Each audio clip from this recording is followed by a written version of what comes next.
Hello everyone, my name is Oluwafemi Ajayi, one of the Terra.do Climate Fellows. We're actually carrying out an exercise, and the exercise has to do with picturing yourself in 2040 with the assumption that all the climate challenges, the climate situations, the crisis that we're experiencing today is been solved. I'll be sharing my experience on my journey right back from 2026 to 2040. So I'm going to be picturing myself now in 2040 when the climate crisis we're facing today has been solved, and what my takeaway is, importantly, what my part in that solution was, what roles I played as a climate fellow in solving the global climate change problem. So come along.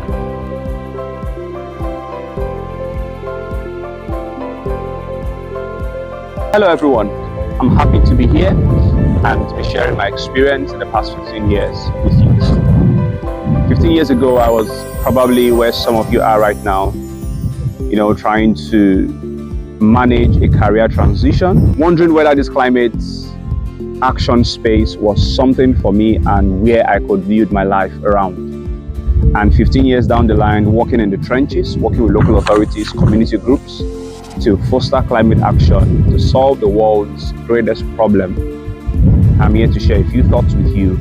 What worked, what I wish I knew back then, where my inputs actually mattered in the whole climate discussion. First off today, I'll be sharing the unglamorous truth, which was that the emissions data actually led the way before the decarbonization strategy. What am I trying to say? Very early on in my career, working with local authorities and community groups, the data were really unmeasured, yet there were many ambiguous targets to reduce carbon emissions to net zero by 2040. These targets existed without a real strategy to actual decarbonization. So many local authorities I've worked with, in fact, there was one that had a target set for 5 years' time without an actual attempt to measure its emissions data. Through our involvement and engagement, we began to make the first step in accounting for what is to be measured, because you cannot reduce, you cannot decarbonize what you haven't measured in the real sense of it. So what we did, we began to put in strategies to make sure that emissions accounting was possible for that entire local authority. And the result of that was that there was a real strategy to backdate its net zero target by 5 years, 10 years, and obviously today, they're actually way and far better than where they used to be 15 years ago. By making emissions accounting very, very possible and accessible, breaking down the emission categories and the sources of the emissions into different sectors of the council and the local authorities, actions became very, very easy to actually track and reduction to be achieved. My most useful skills in the last 15 years wasn't on the technical side of things. It was in the breaking down things to local people, helping people to be involved in what real climate solutions were, involving them in co-designing approaches, in establishing communications with them to help them to be a part of what the solutions were. During my PhD in sustainability management, I worked with many local authorities, helping to co-design workshops and people-based decision-making that helped us realize better results and realistic targets that people were involved in co-designing and delivering in their localities. The turning point came in the year 2031 to 2035. At this point, we had enough data reporting for emissions across local authorities. So we had several emissions, year-on-year data reporting and emissions that helps organizations, local authorities track, their progress over time.